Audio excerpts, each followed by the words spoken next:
les snorkies. Kiki mais qui sont les snorkies. C'est super gentil. Dans notre pays, la liberté d'expression, la liberté de manifester est libre et entière, mais elle ne peut pas conduire à de l'incitation à la haine. C'est le cadre qui est fixé par le droit et la loi.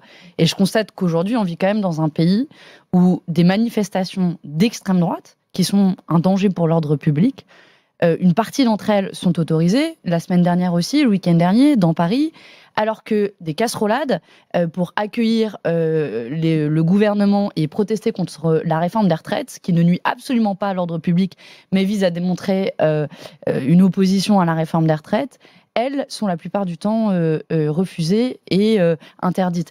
Et quand je vois que le maire de Saint-Brévin démissionne parce qu'il est menacé par l'extrême droite, je le redis, puisque Elisabeth Borne, dans son interview, a l'air de vouloir cacher le sujet.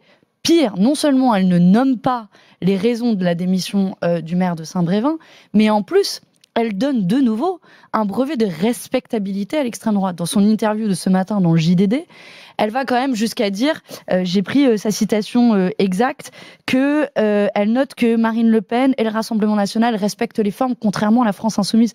Mais vous voyez dans quelle, aujourd'hui, France on vit, on a la première ministre... De quoi elle parle quand elle dit respecte les formes, elle évoque quoi ? Elle parle à l'Assemblée nationale, pardon. Et donc, mais c'est un respect de... Vous voyez ce brevet de respectabilité qu'elle donne à l'extrême droite, et dans le même temps de diaboliser la gauche, la NUPES, Jean-Luc Mélenchon.